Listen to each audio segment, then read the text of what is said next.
You're listening to Building the Broncos with Nick Kendell and Carl Dumler, Broncos country's leading draft and scouting analysts. Get on over to milehighhuddle.com to sound off on all things Broncos. Okay, we got 4 check marks. Let's get that Broncos Mile High Huddle Facebook group joining us as well, because we love those people over on Facebook. We got Twitch in here. We got Periscope, YouTube.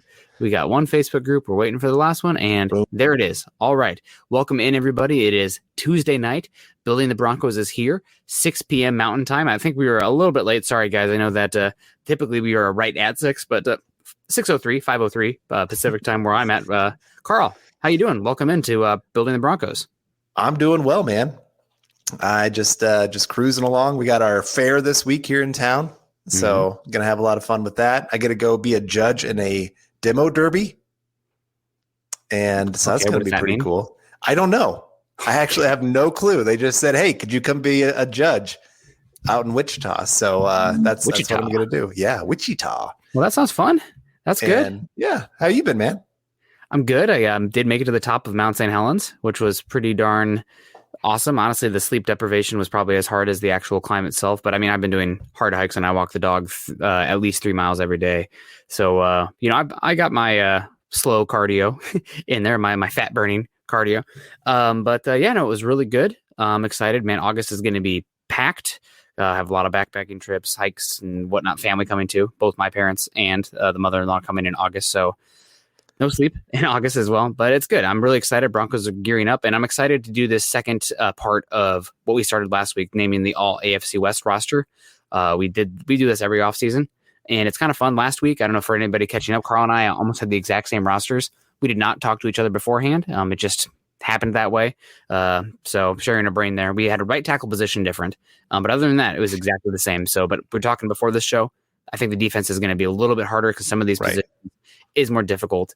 But before we get into that too much, guys, this is Tuesday night, which means it is Building the Broncos. We're here every Tuesday night that either of us are available, but sometimes we'll have somebody step in, substitute for us, but mainly it'll be Carl and I. You can find Carl and I on Twitter, Carl at Carl Dumler, MHH, and myself at Nick Kendell, MHH. Also, make sure you guys are following John Bawana Beast when you are over on Twitter as well. He's working behind the scenes here, making sure the show runs smoothly. The product is always a billion times better when he can do it, and I just enjoy it more as well.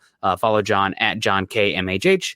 Also, guys, follow our Twitter accounts at BTB Football Pod and at Mile High Huddle.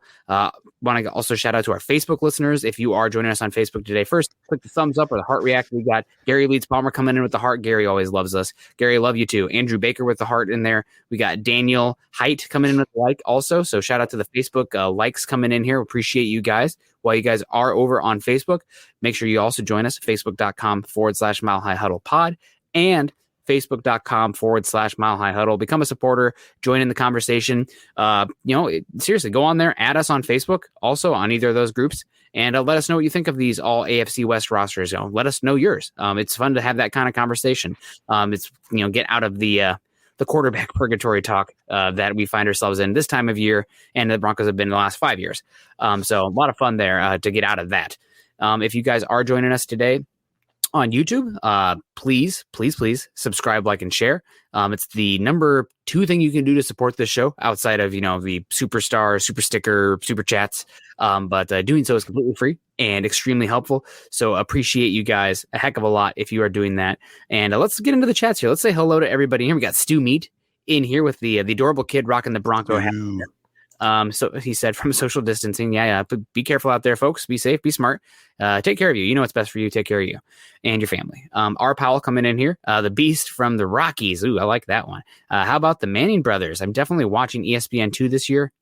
God, I can't believe we didn't talk about Scott and I didn't talk about that this morning. It's going to be so fun. I really hope that. Do you remember that ESPN thing where they're like touring the ESPN facilities and like they're like kicking each other's butt? I hope it's some of that like behind the scenes. Like we need to have some old school ESPN commercials and stuff where there's bickering and stuff. I don't have a brother, but I have a sister, and we definitely were at each other like that all the time. Yep. But we got Mo Ron coming in here. Hola, ¿cómo estás? Bien. I said that when I came in here too. So Echo in here. R. Powell, here we go. Good to see you, R. Powell. We got David in the house. What's up, guys? Go Broncos. Next week is the week. And Aaron Rodgers rumors, anybody? We'll try to avoid those unless, there's a super chat or you guys are really begging for it. We'll get in. Petro Rodriguez coming here. I know he turned down a huge contract. I don't know if that was today that he turned it down or it came out today. So we'll see. Travis Weber coming in here. Travis, hope you're doing well. Good to see you. He says, now I want me some Watson. I'm waiting to see what happens there with everything else going on with him. But very talented quarterback. And my God, if the Broncos had a quarterback of Watson's talent, this would be a team that was legitimately contending for the Super Bowl this year. It just is what it is. Greg Smith in here. Good evening, fellas. Greg, good to see you. That's be great to see. We got Andrew Baker in the house. Good to see you, Andrew. What's up, gang? MHH for life. Go Nick, Carl, Beast. Heck yeah. Thank you very much, Andrew. Chase Wellner in the house also. He's coming for my title, Carl, of the one of the best memers in Broncos country because Chase puts out some bangers. I gotta call you out, Chase. Game, respect, game. Here we go, BTB. And we're going here. Oh, Gary Leeds Palmer. Heck yeah, Gary. We love you so much. A 25-week streak for Gary Leeds Palmer. My God. Gary, you're on fire. That's incredible. Go Broncos, go Nick and Carl. Gary, we love you, man. That's incredible. I don't even know what to say. And we got also Mr. Boggins coming in here. I was lucky enough to join him this week. Mr. Boggins and I got to meet up sometime and have some adult beverages. I know there's a Bronco bar pretty close to me here in Seattle. So we'll be hitting up that fairly soon. And hopefully they have some good IPAs on tap because I got the mustache wax going. I'm wearing all plaid, that kind of thing. I got to really lean into this Pacific Northwest vibes here. But Mr. Boggins says Locked On NFL Draft had 6 Broncos on the All-AFC West team. Do you mean the whole team or the just the defense? I think he probably means the defense. I think yes. He gives the list later. Simmons, Fuller, Darby, Johnson, Vaughn, and Chubb. Wow. Well, I got to say, I'm really trying not to be a Broncos homer here. And there were some that I thought about for this Broncos team. But I got to say, there are 3 guys on this list that I don't have on mine. So we'll see when we get there. I'm excited about some of these guys, and we'll talk about it, no doubt. But I don't have all these guys. So that's pretty darn interesting. And Carl, let's get into it. Would you rather start in the secondary or would you rather start in the defensive front? Well, let's start in the trenches because I think we're actually going to probably agree a little bit more in the trenches than maybe the secondary. And can we lay out also the format for everybody as well, like the position? So last week we had 13 positions listed for that all division team. We're going to do 13 again this week just to balance it, leaning more so towards the secondary because that's just the NFL today, right? You play more dime than you do base. Nobody fact check me on that one because I'm just talking out my butt on that one, but it's trending that way. Yeah. But we got Mike S in the house. What's up, Broncos country? We got Chase Wellner still talking in here. How you doing, Chase? Tyrann Mateo, R. Powell's in the house talking about PS2. Carl, before we get going, or actually I'll say what it is first. 2 edges, 3 interior defensive linemen, 2 linebackers, 3 cornerbacks, 2 safeties, and a defensive back. So if you wanted to throw in another safety or another cornerback, with how a lot of guys also play a lot of different things, I just added that defensive back one in there. Did you have any qualms about that before we get going? Should I have had another linebacker in there, taken off a defensive back or something like that?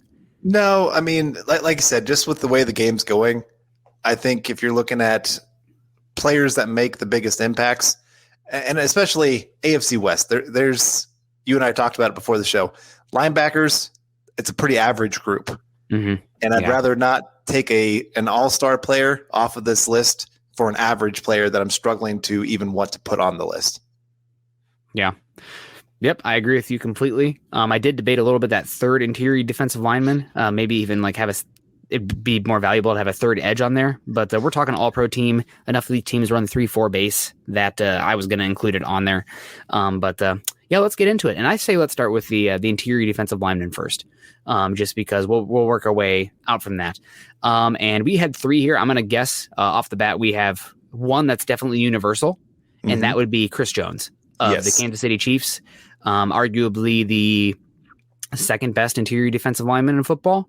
Only behind that of Aaron Donald. I think there's an argument for DeForest Buckner as well. Maybe somebody else in the chat can get at us in that as well if there's somebody I'm forgetting there. But Chris Jones, Carl, this was the draft before you and I joined forces here. But Chris Jones had my heart. That's who I really wanted the Broncos to draft in the first round of that 2016 draft. They ended up taking Paxton Lynch instead.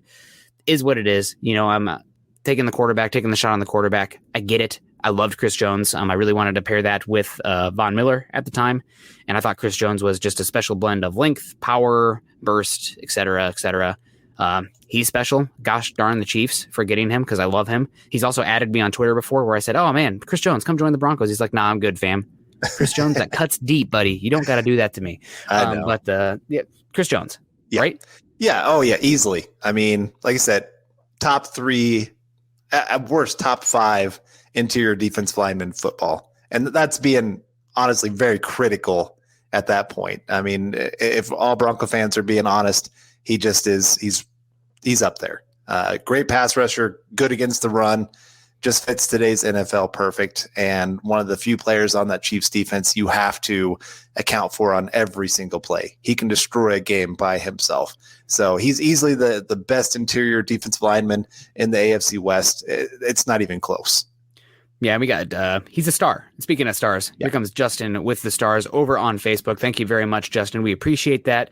The Chiefs, they got a good one there. They paid him a heck of a lot. Obviously, how do you feel about Jones and his cap? You don't let stars walk. And I would say that Chris Jones is a star. And if you do, that's just bad for business, bad for the locker room also. So you make it work, right? Like if you have to kind of be thin somewhere else, you keep your stars unless they have off the field issues that make them not worth it. But Chris Jones, superstar. I got no issue here. Next one, Carl, for me, interior defensive lineman, my only Las Vegas Raider on this whole team, Jonathan Hankins.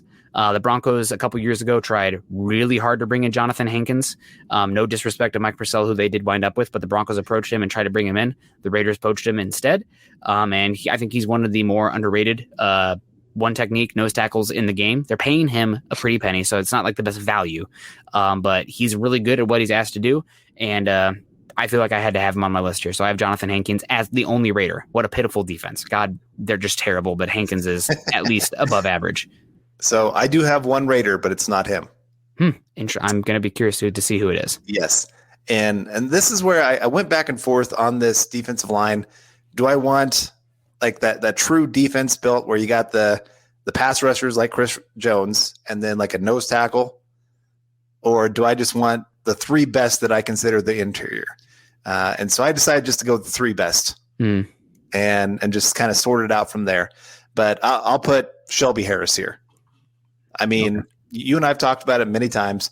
A couple years ago, I would not have paid Shelby Harris big money because, yes, he had a ton of knockdown passes, but he was average against the run, average as an actual pass rusher other than the knockdowns. Like that was his one elite skill, and that's not enough for me to want to go pay the guy. This last year, he really took it up a notch, actually getting into the backfield, making plays, did well against the run.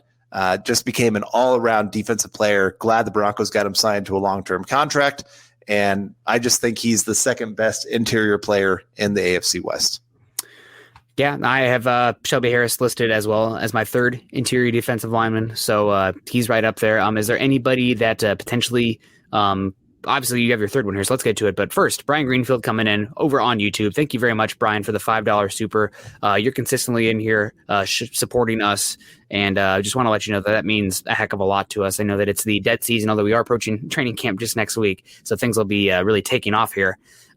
So that'll be great. But Brian's been consistent, and we see you and appreciate you, Brian, for just showing us so much love. So we'll show it back.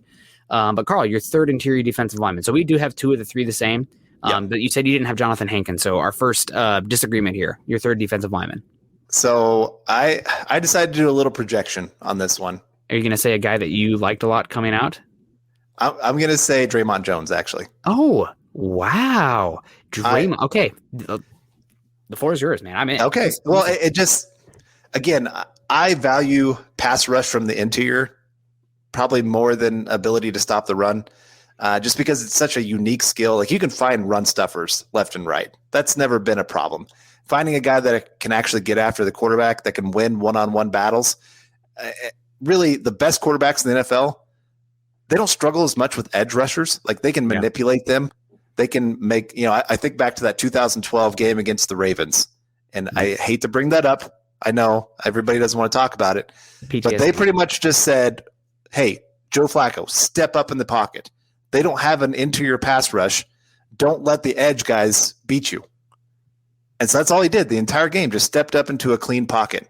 And so, and Steve, yes, thank you for the stars. Really appreciate it. I just want to make sure we acknowledge all of that because you guys are just really the best. You guys are the true stars here. But no, I just think Draymond Jones is that next guy that's just going to burst onto the scene. Third year, this is where you really see those interior guys take off. And I just think he is set up for a huge success, especially if the edge guys stay healthy. He's going to get those one-on-one opportunities. And, Shelby Harris is going to get a lot of attention as well. He's going to have some chances just to blow up teams this year. And I think he's going to put up some pretty big stats. Man, that's a great one. I like that you called him out. I thought maybe for a second you were leaning into one of your pre-draft crushes in Jerry Tillery over on the Los Angeles Chargers. But yeah, I think Draymond could have a fantastic year. He's got something though that I feel like we're not talking about. I mean, it's because we're just so shrouded in the quarterback conversation, but Draymond Jones, back-to-back years missing games because of injury. He needs to stay healthy this year. That's a big one. And I feel like those injuries also not only caused him to lose time, but he wasn't as impactful when he came back to that. So we got Chase coming in here saying when Glasgow was on the pod, shout out to Glasgow for that. He said that Draymond has been a handful in drills. That's what you want to hear. I mean, Vic Fangio, I know there's somebody on the podcast or the show in the community a couple weeks ago saying like, oh man, Vic Fangio needs to blitz more. Why isn't he blitzing? Why isn't he blitzing? Vic doesn't want to blitz and teams don't want to blitz. Honestly, like some guys do. But I think today's NFL, you got to be able to win with 4. Pass rush with 4. That's what we saw in the Super Bowl. Everybody's like talking about the linebackers. That no doubt the Tampa Bay linebackers are great. I saw 4 pass rushers that were absolutely just beating the absolute brakes off the Chiefs offensive line. And that caused everything to crater for that Chiefs offense. So if you can get after go ahead. Oh, I just wanted to get to this. Mr. Boggins saying this is where they just threw Chubb into the interior and had Bosa and Vaughn on the edge. That's cheating. And Nick and I are not about cheating. So as much as I really wanted to get Chubb onto this group, when we only got 2 edges, that's a tough place to get to. Let's get into it because I have Chubb making it. I have, I'll just list both my edges here. I have Bradley Chubb and Joey Bosa. I don't have Von Miller on my All-AFC West team. And I know that's controversial. Hello, Jay. How you doing there? But I think Chubb is an ascending player, and Von Miller is a guy he's still great, but I do not know if he is what he used to be. And also, he's coming off of a pretty serious injury as well. I know that Chubb's been dealing with an injury rehab as well, but I feel like right now the most valuable, like if there was a complete redraft of this division, Joey Bosa would be picked before either Chubb or Vaughn, given his age and how good he's been. So I have to put Bosa on there. And I'm doing a little bit, you did projection for Jones. I'm projecting for Chubb. I think that Chubb's a guy who's a rising star. It hurts me tremendously to leave Vaughn off this list, but it's just a for fun list, right? I don't know. I wanted to be different. I had a hard time leaving Vaughn off, but I went with Chubb instead. Okay. I went with Vaughn. I do think this can be a very elite year for him. He's one of those guys, it seems like after an injury, he comes back very, very strong. So I'm just not too worried about him. And I mean, he's always been a physical specimen. Yeah. I really do trust that he's going to have a great season. And like I said, if the front 4 can stay healthy, all of them are going to have some opportunities throughout the year just to go make some really big plays. And I don't know who's going to end up being the guy that has the most sacks. I think Bradley Chubb could end up with the most sacks on the team. Yeah. Because he is going to get more one-on-one opportunities than Von Miller, I think. But Travis. It was very, very close between those 2. Yeah, we'll get into the edges a little bit more here. I want to hear some Joey Bosa talk because he is pretty darn talented. But Travis Tarbox in the house saying, showed up a little late, fellas, but I'll go back and watch what I missed. Man, that's commitment, Travis. Thank you so much. Stars as well. And Denver Broncos for life. Also, we had Andrew Baker coming in the house here. Thank you so much, Andrew Baker. Andrew's also leaving the Heart React on Facebook. Don't think I didn't see that, Andrew. We appreciate that. He says, cheers, Nick and Carl. Oh, cheers. I got my Iowa beer shirt on. Adult beverages. Cheers, Nick and Carl. Enjoying grilling and swimming with my boys. But who is going to be the leader on offense? Possibly Bowles is the vet who stepped up the game. It seems like right now the Broncos team themselves are rolling out Melvin Gordon a lot, who I know is a veteran player on this team, played pretty well also, or paid pretty well, which oftentimes, that talks in the locker room. Another one is Graham Glasgow, also another guy that they keep putting out in front of the media, like pointing out, like, this is the guy who's getting the platform because the credentials, because of the level of play, et cetera, a known quantity as well. Yep. So I'd probably lean into Glasgow and Gordon right now with emerging leaders with Cortland Sutton and Garrett Bowles. Those would be my guys. The other guy they've rolled out a decent number of times this year is Noah Fant. Noah Fant too. Yes. I think he's well spoken. So I think that's part of it is he does well in front of the media. You like to stick a guy that can talk well. And so they got some decent veterans. I think that's the nice thing about the offense is they got a decent mix of a few veterans to kind of lead the way and a lot of young guys to kind of push everybody to go out there and prove themselves. So hopefully that pays off this year. We'll see how that offense gels as the season goes. Yeah, no, that's very true. And we got a question from Don Olson saying, hey guys, I've often wondered if a badass linebacker like Karl Mecklenburg, drafted in the 12th round, could even make it in the modern NFL. Karl Mecklenburg wore many hats, not like Randy Gradishar level of hats, but linebacker is a position where it's great to have athleticism, but instincts, technique, awareness, the ability to process information is more important than those actual athletic tools. So I think that Mecklenburg would definitely have been able to play in today's NFL, right? Like there's no way he's that much lesser of an athlete than Josie Jewell or Alexander Johnson, right? Like neither of those guys are lighting up the stat sheet at the combine, although Josie Jewell had an incredible 3-cone. Who would have saw that coming? But that's an interesting one. Well, and I would add, back then, the NFL didn't always appreciate guys that were multiple.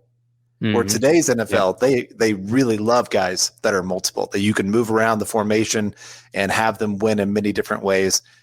So I think he'd do just fine. And like I said, his instincts were off the charts. It didn't matter what position you played him at. He was a star. Yeah. There's very few guys that can actually go out there and do that, even back then in those days for the NFL.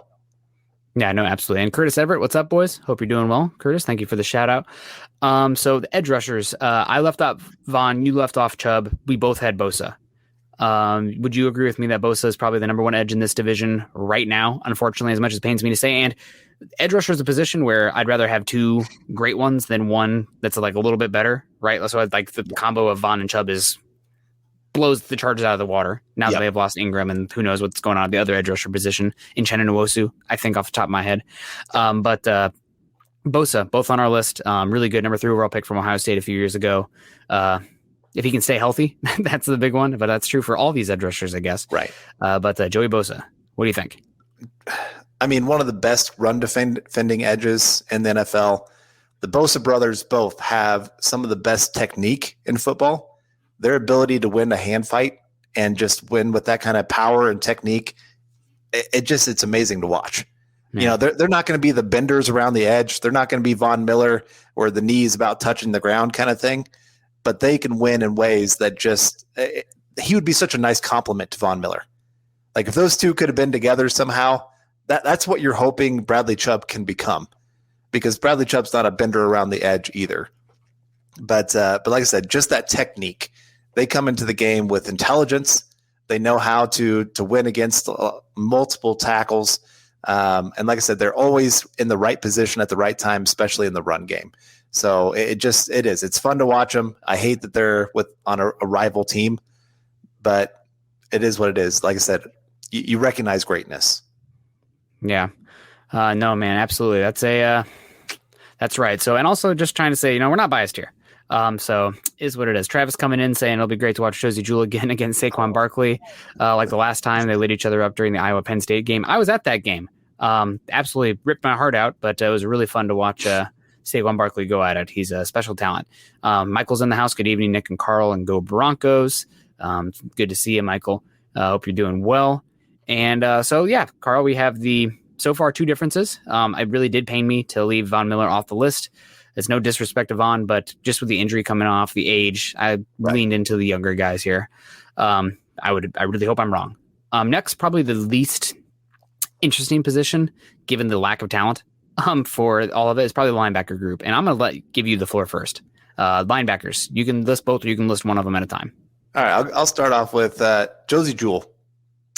Of the two I went with the Iowa boy. I know a lot of people lean towards Alexander Johnson for the Broncos because he has made some of the highlight plays. But to me, Josey Jewell was the more consistent guy.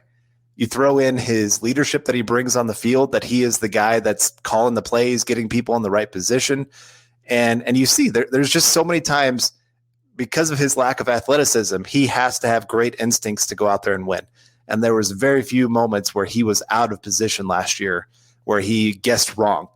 And that's just something that I really value in my linebackers. Like you said, it just instincts trump athleticism. You still need some athleticism. Like there's guys that have incredible instincts that just can't make it to the play. But there's been so many great athletes that can't make it in the NFL. They could do it in college because they could see ball, go hit ball. NFL, you got to be a step ahead. Otherwise, the guy's gone. A Saquon Barkley, he's going to make you look silly if you're a step behind. And so that's why I have Josey Jewell even over Alexander Johnson for for this All-AFC West team. Yeah, and we got Joe Sawyer saying AFC West linebacker position is trash. It's kind of the antithesis of the tight end position, right? Like we had two tight ends, and neither of us could list Noah Fant, even though in any other division, he would be the guy. In most divisions, he'd be the number one, honestly, or an argument for number one with Travis Kelce and Darren Waller. Not the case in the AFC West right now. Maybe that'll change here soon because Noah Fant's incredible, or an incredible talent, but just is what it is right now. Andrew Morrow coming into the $10 super over on YouTube. Thank you very much, Andrew. And he says, hey, gents, at Disney with the fam, Disneyland or Disney World? You got there's a difference there. You got to let us know so we can find you. No, I'm just kidding. And join you. No, I'm mind blowing their minds and saying big shout out to the Bruce family and Amelia Morrow. Enjoy Disney World and go Broncos. All right. Well, big shout out to the Bruce family and Amelia Morrow. Enjoy Disney World. There's the answer. And go Broncos. Glad I could blow their minds. And Andrew, thank you for taking your family out to create some memories, right? Like you can buy stuff, you can hold on to stuff, but I'm very much of the opinion that you go out there, you make some memories, and whatever it costs you, just create some fun times so that way you can look back on them. So shout out to you for being a good dad. My parents and my sisters and my niece and my neighbors just got back from Disney World. Just this they went last week. So they had a decent time. It's kind of one of those, you hear from the kids, they had a great time. You hear from the parents, they're like, I waited 2 hours for every single ride. So, but yeah, it's always, like I said, it's about the memories. Those kids will never forget it. And the family, it's just always kind of, when you look back a year later, especially, you're always going, man, I'm glad we did that. Yep, absolutely. So, Carl, I wrote down Alexander Johnson's name first. I deleted it and put Josey Jewell because I wanted to be different because I thought you'd put Alexander Johnson or somebody would, but you put down Josey Jewell and so did I. This is not because Jewell is a true amazing player at the linebacking position. I do think he's very underrated for the Broncos from the Broncos fans. No problem, Andrew. Thank you, and go have fun with your family. Thanks for joining us, but go have some fun, bud. But Josey Jewell, I do have him listed here. I did go back and forth. There was a couple other linebackers I considered here as well that I did not list on mine. Corey Littleton, the Raiders paid him big money. He was so bad last year, though, so I didn't add him. Nick Kwiatkowski, I was very close to writing him as well. I didn't, so I didn't have to pronounce his name. Here I am. He was bad last year also. But that's just kind of the state of the linebackers in the AFC West. So the other guy I did have Josey Jewell. Alexander Johnson's right in there. I wrote Kenneth Murray. I was not a big fan of Kenneth Murray as a first-round draft pick. He played okay last year. But he's very much a dog chasing cars out there far too often. So he'll be his second year this year. He brings a lot as far as limiting yards after the catch on those like swing passes or screens because he can close space in a hurry, kind of like what we saw with the Buccaneers last year. Got a lot of work to do because I feel like at Oklahoma and somewhat at the Chargers last year, his play both took out some big plays, but also resulted in big plays because he's not disciplined. But that's just kind of where the AFC West is with linebackers. So I do have Kenneth Murray listed here. Okay. Well, I went with the guy that you struggled to pronounce, Nick Kwiatkowski. Hopefully I said that halfway right. I'm not going to say it again. We'll just call him Nick. Nick K. There we go. Pretty good name there. But no, I went with him mostly because I wanted a guy that offered at least a little bit of coverage. Yeah. He's not great against the run. I mean, all these guys, you could look at their game and say, okay, they're decent in this area, terrible in this area. And I decided I'm going to lean towards a guy that can halfway do some coverage. I think last year, if I looked right, he only gave up like 200 yards in coverage in his direction. Yeah. A quarterback rating of like 82, which for linebackers is actually pretty good. Yeah. I think he was one of the better coverage linebackers in all the AFC West, if not the best. So that's why I kind of lean that direction. Again, it's you and I talk. I messaged you before all this, and I said, what position are you struggling with the most to figure out? And we both said linebacker. Yeah. It's a lot of average guys that you're just kind of figuring out what do you want on the field. Yeah. It's not really true difference makers right now there, but that's kind of true for the linebacking position across the NFL, right? It just feels that way looking at it, especially. And do you think there's some selection bias here with the linebackers as well? Because, they're bad. They're having to go up against Austin Eckler. They're having to go up against Noah Fant. They're having to go up against Darren Waller. They're having to go up against Travis Kelce. Like, are they actually that bad, or is it just it's that much harder to play linebacker in the AFC West? Probably both, but like I think it's a fair thing to ponder. Yeah, I mean, like we knew Josie Jewell was never going to be like top end kind of linebacker. That his ceiling was going to be middle of the pack kind of linebacker, and nicely he's actually hitting his ceiling. You know, most guys don't hit quite their ceiling. Alexander Johnson, I mean, we've known his strengths and weaknesses, that he has some really good strengths, his ability to blitz up the middle, his ability to have some big hits. He's also decent in zone coverage because he's big, he's long, he can go make a few plays that way. But he's limited because not the greatest athlete, not the greatest change of direction. At times does guess the wrong direction to go. And you can do that for every AFC West linebacker, that you can see those weaknesses show up game in, game out. It doesn't matter if they're playing the Chiefs or if they're playing the Giants, the Cowboys, whoever it may be, they're going to show those weaknesses in each of those games. So like I said, I think it's a little bit of both. Their numbers get a little bit blown up just because of the talent they're going against, but they're still not great. Yeah. We got a linebacker question here for the Broncos specifically from Chase Wellner. Shout out to Chase.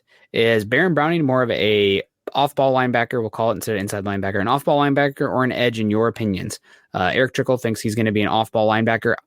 I think he could do both, and this season's going to probably be a telling for what direction he goes. I think ideally they'd like him to play off-ball linebacker, but that takes a little bit more on the instincts and technique than the edge position, where you can just kind of fire off, right? Like there obviously is technique to the edge rushing position. There's technique to every position, but I would say that the off-ball linebacker is far more of a heady position and a processing speed position, and that's something that Browning struggled with at Ohio State. Probably a guy who maybe was asked to wear too many hats for that Ohio State defense that maybe stunted his development. So Browning is one I think that his play is going to determine that. I think he could succeed at either, but I think he's going to have to fail at the off-ball linebacker position before he is relegated to the edge position. Yeah, I think if you wanted him to be successful his rookie year, I'd put him at edge. I think that's where he'd be better because, like you said, it's not about the instincts as much. It's more that athleticism can actually shine through. Yep. And I do think instincts is his lowest thing right now. I mean, he showed it in college. He struggled with that at times. He was out of position. There were some games where it's just like, where are you, man? You're not even on screen. It was hard to find him a couple times because he went the opposite direction. He fell for the misdirection or whatever it may be. And you can't have that as your off-ball linebacker because they're just going to target him the entire game. But if I'm looking long-term, especially for the Broncos, I'm sitting there saying, I want to see him succeed at off-ball linebacker. And so I'm trying to get him as much up to speed in that area as possible. Yep. That's, I agree with you there. And just kind of a caveat here while we're talking about this is obviously the Broncos had a good draft class. We think we're excited about a lot of these guys. I have no expectations for 2021 for any of these guys other than Patrick Surtain II, Javonte Williams. The rest of them, I think about them as like, do not open until Christmas labeled on them. Quinn Miners, Baron Browning, Caden Stearns, Jamar Johnson, et cetera, et cetera. If you can get anything from them this season, awesome. If I don't see them play a single snap on offense or defense, if they're relegated to special teams this year, well, it'll be something we'll talk about a year from now. Like, we don't know. Same with McTelvin Najim. Does that make them a bust? Or, they're completely, write them off? Absolutely not. Absolutely not. So guys, just be patient for those guys like Browning this year, who's already missed a big chunk of the offseason program because of an injury. If you don't see him this year besides special teams, be patient. You got 4 years to figure out what he's doing. I would be surprised, other than injury, to see any of those other guys for any kind of significant snaps. It's hard for me to see them beating the guys that are ahead of them. And I think that answers KB82's question, kind of. Which of the young linebackers has the best chance to start by the end of the year? I guess I would have to say Strnad because it's his second year in the scheme. He's also not dealing with injury. But I don't think that outside of injury, you're going to see Strnad this year. I mean, you will see him. I think there'll be some sub-package stuff where they're taking one of the linebackers off the field for Strnad, but outright displacing Jewell or Johnson, I don't think that's happening this season. I think that's much more. I think Jewell and Johnson are both free agents at the end of this year. Right? Is that yes? Correct there? So the question is more so, which of those two guys potentially gets a contract from the Broncos, and who starts opposite him between Strnad and Browning? I think that's the much more interesting question there, rather than which young linebacker displaces Johnson or Jewell, because I don't see that happening this year outside of injury. And speaking of young guys, Kane Dawson. Do you guys ever think back and regret Denver not drafting Devin Bush instead of trading back and drafting Fant? No. that was perfect timing. You're right. Devin Bush has not been good. He's been okay. He's been fine. But okay, for a top 10 pick though. Yeah. When I'm thinking top 10, I'm thinking you're going to become a top 10 player at your position. I mean, that's why I have a little bit of issue with Patrick Surtain being taken for the Broncos. Do I see him becoming a top 5, top 7 cornerback in football? Maybe. I mean, he can get there. I struggle a little bit with that. But Devin Bush, he has not made it into the top 10 linebackers in football. He looks lost on a lot of plays. He misses a lot of tackles. He's a little bit smaller against the run, where you see him again get kind of washed out of some plays. He's not been great. Where Noah Fant, I think he could be one of the biggest ascending players of the season. If he gets any kind of like average quarterback play, Noah Fant could become a top 5 tight end in football this year. Yep. I think if you're trading up in the top 10, you're not trading up for a quarterback, you better damn well be trading up for a position of value. And trading up for the least valuable position on the defensive side of the ball in linebacker, I'm just going to say that outright, unless you want to get real specific and say nose tackle. But I'm not. I'm roping interior defensive linemen together. But linebacker, that guy's got to be pretty darn special to work out. And Devin Bush, another one where athleticism does not correlate to coverage ability, because linebacker is such a heady base position, processing speed, awareness, instincts. You can be the greatest athlete ever. I mean, Boss Bailey, Champ Bailey's brother, is like one of the best athletes to ever play the game of football. I mean, he just like his pro day is like talked about still in legend, just what a freak athlete he was. Didn't see the game very well, did not process the field, did not process information that well in front of him. Ended up being a guy who just kicked around the league for a while. So, that's one of those positions. You got to have it. We'll see. Not that Devin Bush doesn't have it, but he's not there yet for sure. Ken Booker coming in. Ken, how you doing? He says, "What's up, fellas? Hot take. Kyle Fuller will be the number 1 cornerback in the division." Well, this is a great transition here because we should talk a little bit of cornerbacks.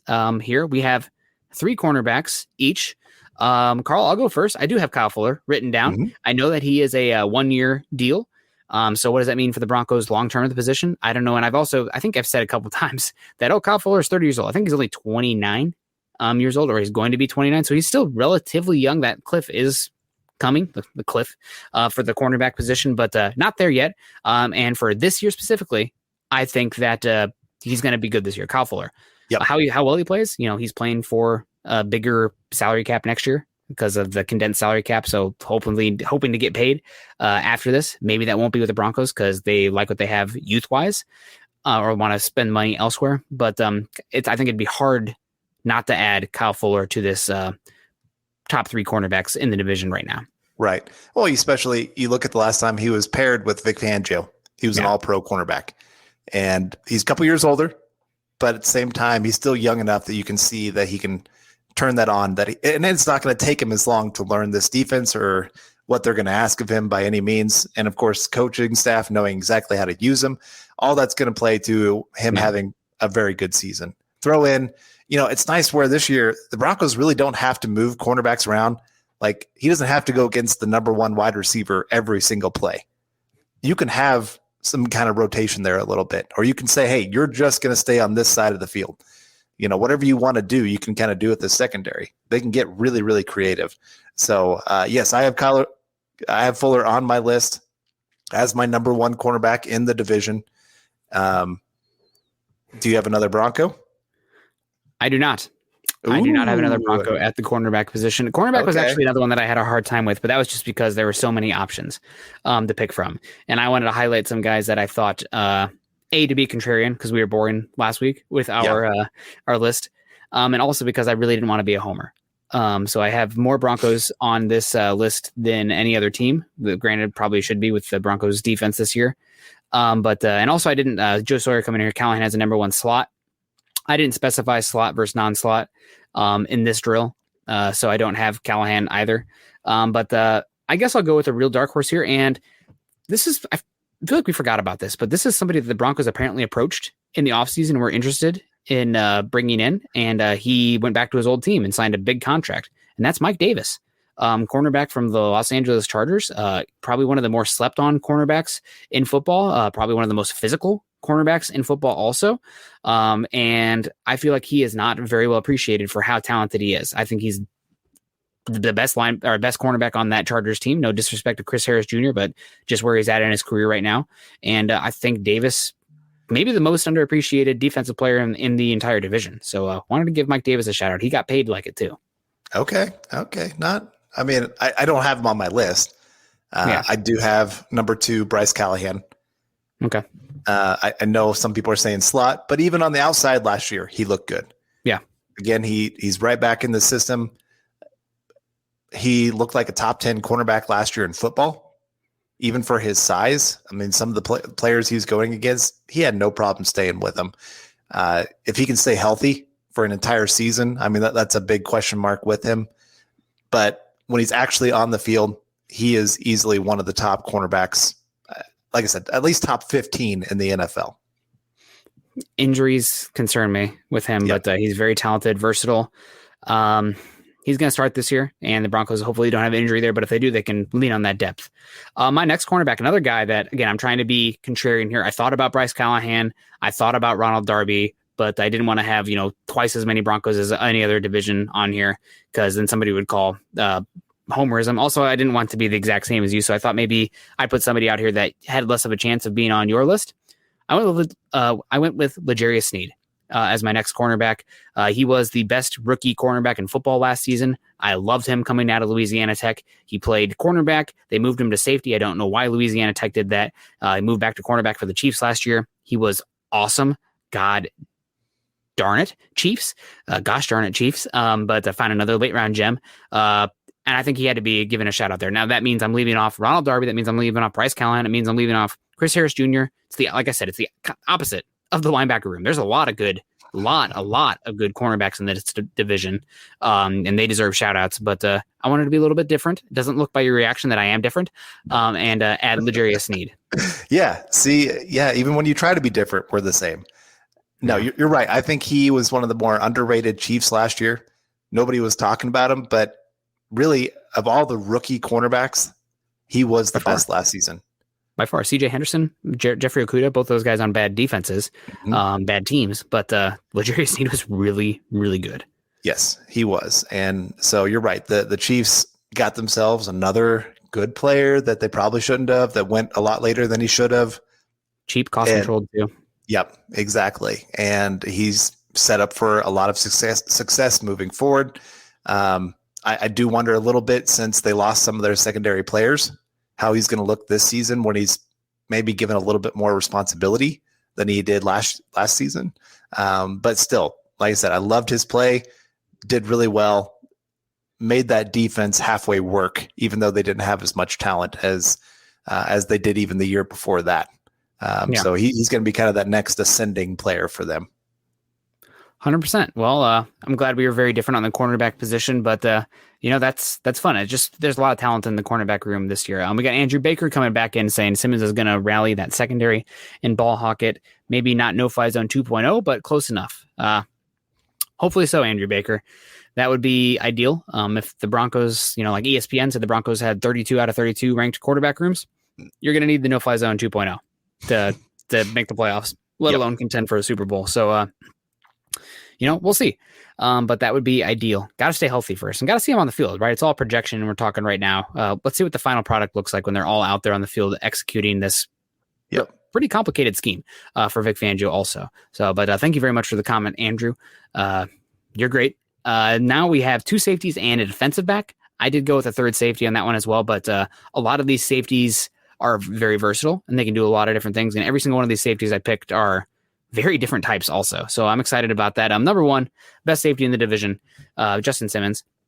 He is perfect for this scheme, the pre-snap 2 high that can go to cover 1, cover 3 kind of looks, or dropping down, or playing over the slot. And because of that, he's just so perfect for this Vic Fangio scheme. Hands on the ball pretty well, despite the bad field position, despite the offense turning over the ball like crazy. So I love Justin Simmons. I loved him going into that draft. I'm glad he's been as good as he has. I don't think any of us foresaw this, right? I think we coming out of that 2018 draft. Was it 2018? I think 2017 draft. We're like, Justin Simmons is our favorite pick of that class because we liked him so much. That game, Boston College versus Notre Dame, where he picked off Notre Dame's quarterback like 3 or 4 times. I mean, God, I think Notre Dame was wearing those ugly green uniforms too. Ugh, Notre Dame. But Justin Simmons, definitely on the list. Too talented. Got to be out there. I think he was 2016 because he had his 4-year contract, then a year on the franchise tag, and now heading into this season. I think you're right. Yep. I think you're right. Yep. But you're right. No, that was, we talked about it on the show, how much we love that pick. Thought he would turn into a star. It took him a couple years. He kind of, it does. I think he's a great example of just what you can see in some of the development of a player. And, you get to see some of the signs of good things moving forward and how he's growing as a player. And now has become a true star, all pro kind of talent. And thankfully, looking at the franchise tag this year, I'm so glad they got a deal done before they even had to worry about that. I hate when I have, like with the Broncos with Von Miller or Demaryius Thomas, where they wait till the very last day. Like, I understand when there's a deadline, things to get worked out. But I just wish they could come together and just say, hey, we're not leaving this room until a deal is done, and just get it done. But I know that's not how it works. That's why I probably couldn't be a GM, because I would just be like, all right, you know what? I'm done. You guys aren't going to talk to me. I'm not going to talk to you. But anyway, yes, Justin Simmons, easy pick, probably the easiest pick on this list other than Chris Jones. Yeah. I would say. And maybe this next safety as well. Tyrann Mateo, easy pick. Yep. Is it Mateo or Mateo? I looked it up. It's Mateo. Honey Badger. He don't care. Mateo. Sorry. Mateo. Yep. My bad. Mateo. Yep. But he, another versatile player. I hate that he plays so well for the Chiefs. Yeah. I really do. It just, like I said, he's that player that you can do whatever you want. He really has helped that defense to at least be above average. I think if you were missing him, that defense would absolutely fall apart. Like, he's one of those few players that if you look at that Chiefs team, you cannot lose him. You can't lose Mahomes, can't lose Tyreek Hill, can't lose Travis Kelce, can't lose Chris Jones, and now can't lose Tyrann as well. I mean, those are the 5 players. You lose one of those, it really drops their chances of making the Super Bowl again by a lot. Yeah, I agree with you a lot. He's very versatile. He's a good player. He's an energy player for them as well. And hard not to list him on here. He's also one that is as good playing too high, and he can come down and be your slot also. Like, super versatile player. Really talented. I thought the Chiefs, when they paid him that big deal, especially after that, didn't he have a second ACL injury with the Cardinals? And it was like, how's he going to be? They paid him that big contract. Hats off to them. They've made a good deal. That was a good contract to bring him in, and I think it changed their defense a lot. Changes the culture on that defense also. I guess Frank Clark to balance that out the other way. Anyway, moving on. Now we have that final defensive back position, I kind of gave it as a wild card here. Safety, nickel, wide corner, whatever. I went with Derwin James. I know that he's had injuries, and I know you said, Nick, if you put on Derwin James, I swear to God, I'll kill you. It's not exactly what you said. I'm paraphrasing. But Derwin is he's too talented to leave off of here, and he's also extremely versatile. I think he's the number one tight end stopping player in the NFL also. So if I'm looking to play like a box safety type, some roles, or like go dime package where I have a dime backer out there, Derwin James is my dude. In that regard. So I'm going Derwin as that 6th defensive back, figuring out ways to get him on the field. And he's just way too talented not to list. Yeah. And I didn't want to, so the E is silent on Travis Kelce. But his brother says it's Kelsey. Okay. Yeah. His own teammates say he's never told us that it wasn't Kelsey. I think Travis Kelce was just teasing us. I feel like so. Until we talk about it right now. Because his own brother, because his brother is the Eagles center, right? Jason Kelsey. And he's like, no, it's Kelsey.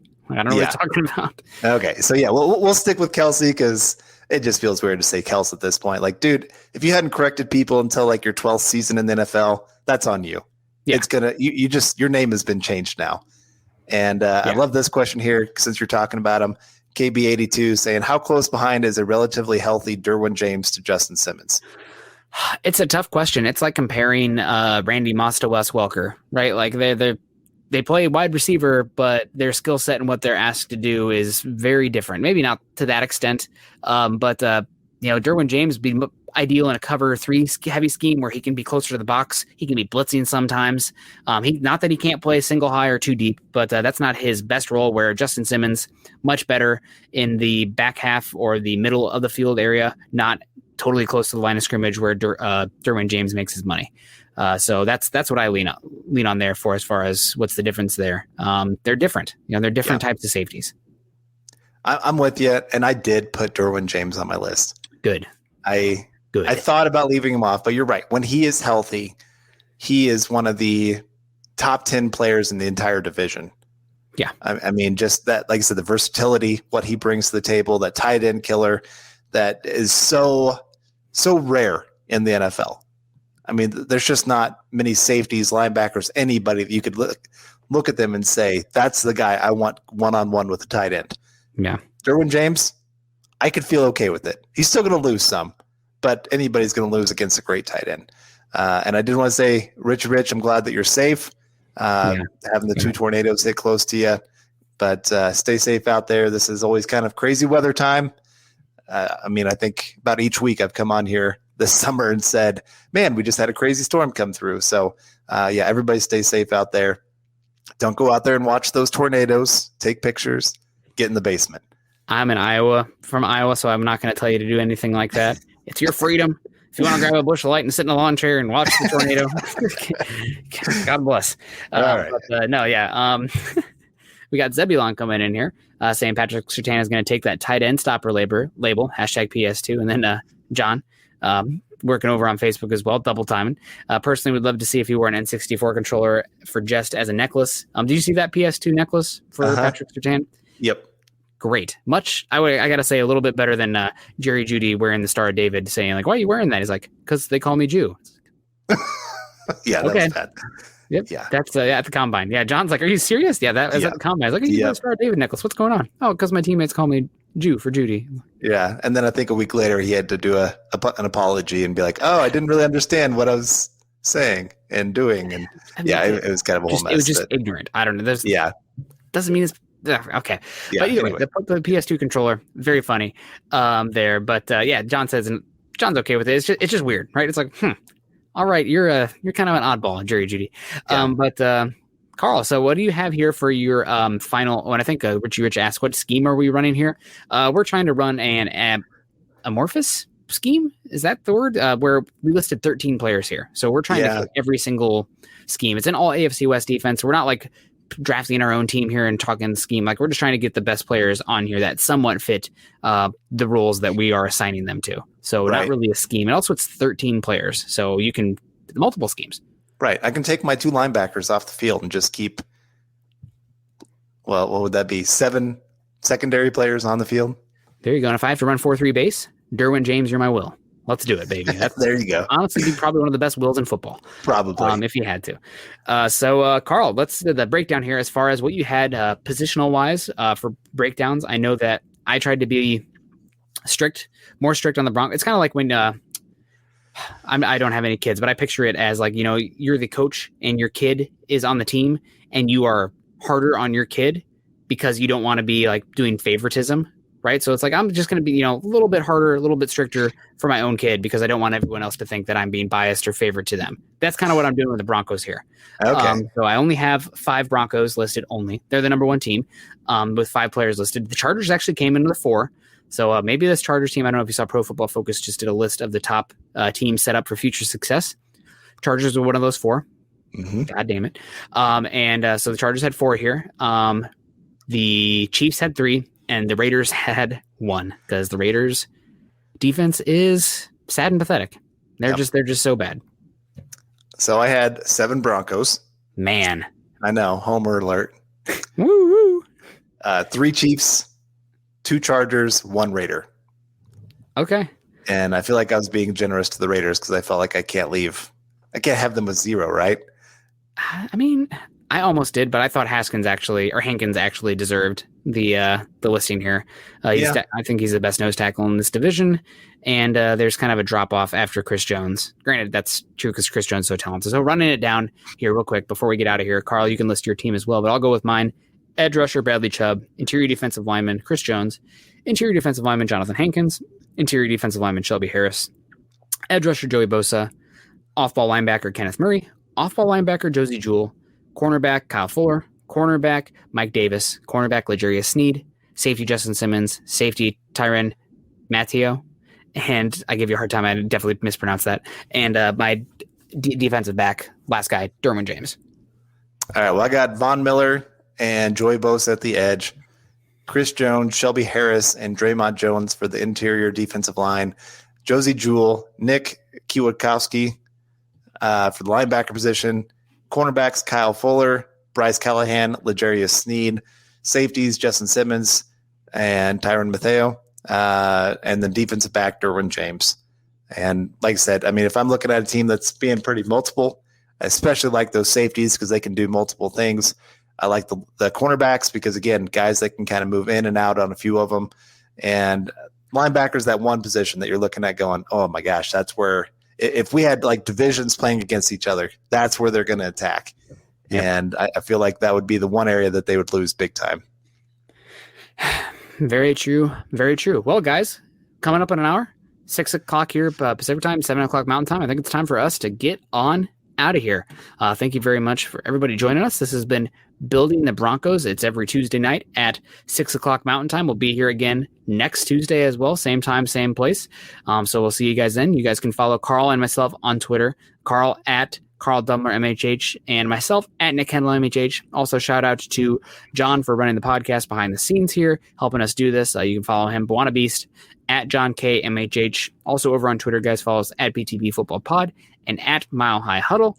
For you Facebook people coming in, I see that call of action for calling in for the likes, the hearts, the cares. They came in 35. That's a good number for a dead season. So thank you very much for doing that while you guys are over on Facebook. If you haven't dropped the like or the heart yet, also make sure you join us at facebook.com/Mile High Huddle Pod or facebook.com/Mile High Huddle. And also, guys, our number one way to get eyeballs on here, make sure that if you're joining us on YouTube today, subscribe, like, and share.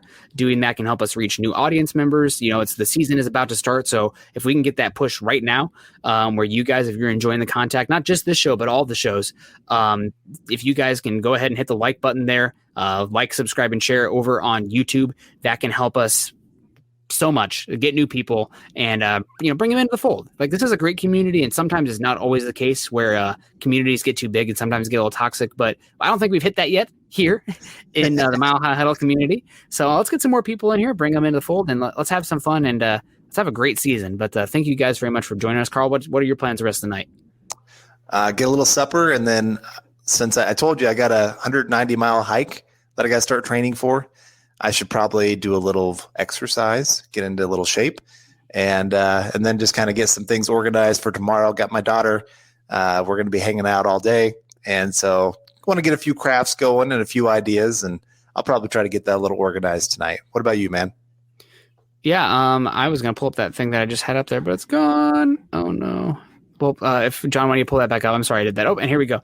Thank you guys for being super supporters. Gary Leeds Palmer, Justin Buelke, Steve Lazuski, Brian Greenfield, Mr. Boggins, Andrew Baker, Andrew Morrow. Thank you guys very much for joining us today and contributing to the show. That means a heck of a lot for us, a lot to us.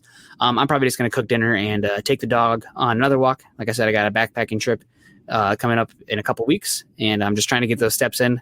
Yeah, so I'm in as good a shape as possible. It's only going to be like 30 miles, but it's like 5,000 feet of elevation gain or something like that. So it'll be a lot. It'll be a good time, but it'll be a lot. So we'll have fun. And everybody, thank you guys for joining us so much tonight. This has been Building the Broncos. We'll see you guys again next Tuesday. But for now, signing off. Go Broncos. You've been listening to Building the Broncos. Join Broncos Country's deep divers at milehighhuddle.com to keep the conversation going.